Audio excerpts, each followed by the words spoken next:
बंधुओं, आज मैं आपको सुना रही हूँ सावन मास महात्म की कथा। बंधुओं, सनत कुमार जी ने कहा, हे भगवान, हे पार्वती नाथ, हे करुणा सागर, हे दया सिंधु, अब आप मुझे सावन महीने के शुक्ल पक्ष की दशमी तिथि का महात्म बताइए। भगवान शंकर ने की आशा से गर्भवती स्त्री पुत्र प्राप्ति के लिए, कृषक खेती के लिए, वैश्य व्यापार के लिए, अन्य सब मनुष्य धर्म अब काम आदि की सिद्धि निमित्त इस व्रत को शुरू करें। इन कामों तथा दूसरे कामों के लिए आशा दशमी व्रत करना हितकर है। जिसको भी किसी प्रकार का दुख हो, वह उस दुख को दूर करने के लिए सावन शुक्ल दशमी की रात को स्नान कर व्रत का शुभ आरंभ करे। रात को दशों दिशाओं को फूल, पल्लव, चंदन या जौ के आटे द्वारा अपने घर के आंगन को अंकित करके वाहन सहित स्त्री चिन्ह द्वारा चिन्हित करके घी से तैयार मेरे मनोरथ सदैव सिद्ध हो, आपके प्रसाद से मेरा निरंतर कल्याण हो, यूं सविधि पूजा करके ब्राह्मण को दक्षिणा देनी चाहिए। इसी प्रकार प्रति मास निरंतर व्रत करना चाहिए। हे तात, 1 वर्ष तक व्रत करके उद्यापन करना चाहिए।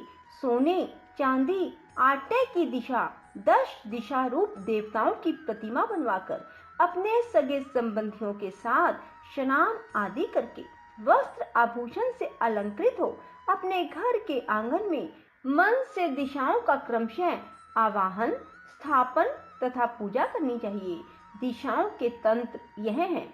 हे इंद्री, दिशा 10 दिशा रूप देवता, सुर असुर नमस्कृत इस संसार का स्वामी इंद्र आपके पास निवास करता है, ऐसे आपको नमस्कार है। हे अग्नि, अग्नि देवता के रहने से आप अग्नि कही जाती हैं। आप तेज स्वरूपा पराशक्ति हैं, अतः हे अग्नि, मेरे लिए आप वरदात्री हो। हे याम्ये, धर्मराज आपका आश्रय लेकर इस सारे संसार को दंड देते हैं, अतः आपको संयमनी कहते हैं। हे संयमनी, आप मेरे लिए उत्तम कार्य को देने वाली हो।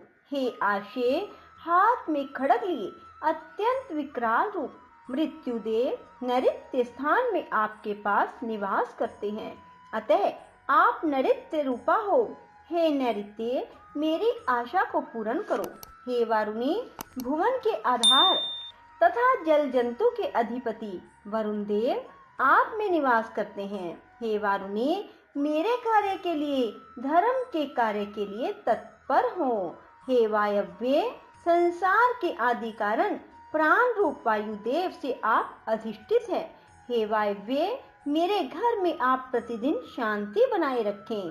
हे कुबेरी, आपकी दिशा में कुबेर देव निवास करते हैं। आपकी उत्तर दिशा कही है, मेरे मनोरथों को पूर्ण करो। हे ईशानी, आप जगदीश शंभु से अलंकृत हो। हे शुभे, हे देवी, मेरे वांछितों को परिपूर्ण करें। आपको नमस्कार है, नमस्कार है। सारे संसार के ऊपर निवास करने वाले सदा कल्याण दाता सनक नंदन, सनातन और सनत कुमार आदि मुनियों के साथ रहने वाली आप सदा मेरी रक्षा करें, रक्षा करें। सब नक्षत्र, ग्रह, तारागण, नक्षत्र माता, भूत प्रेत, विनायक, भक्ति युक्त मन से जिन दिग्देवों का मैंने पूजन किया है, वह सब देवता सदा मुझे अभिष्ट सिद्धियां देने वाले हों। सांप और नेवले से नीचे के लोक में आप सेवित हैं।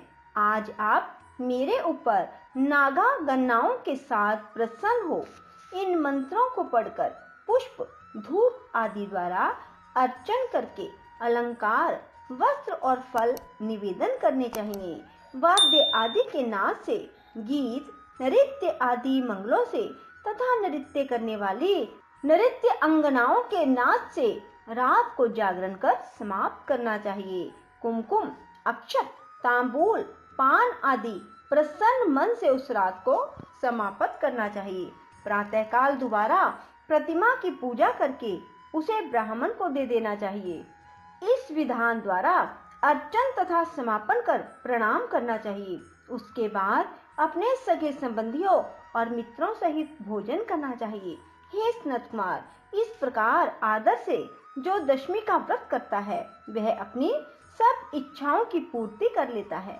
यह सनातन व्रत विशेष रूप से स्त्रियों द्वारा करने का है, क्योंकि संसार में स्त्री श्रद्धा और नाना इच्छाओं से युक्त रहती हैं। हे मुनिश्रेष्ठ, यह व्रत धन, यश, आयुष्य सब इच्छाओं का फल देने वाला है। हे तात, मैंने तुम्हें इस व्रत के संबंध में बतलाया है। तीनों लोकों में इस व्रत के तुल्य कोई व्रत नहीं है। इस व्रत को रखने वाला स्वेच्छा अनुसार सब प्राप्त कर लेता है। जो मनुष्य दशमी के दिन दिशाओं की पूजा करते हैं, उनके मन की सब इच्छाओं को दिशा देवता सफलीभूत करते हैं। हे सनत कुमार, इसमें विशेष कथन से क्या लाभ? यह व्रत मोक्ष फल का देने वाला है। इसमें सोच विचार नहीं करना चाहिए। बस इतना कहना ही पर्याप्त है कि इस व्रत के तुल्य ना कोई व्रत आज तक हुआ है और ना कोई भविष्य में होगा। बोलो शिव शंकर भोलेनाथ की जय, माँ पार्वती की जय।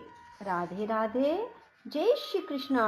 बंधुओं, यदि आपको हमारी वीडियो पसंद आए तो इसे लाइक करें और शेयर भी जरूर करें।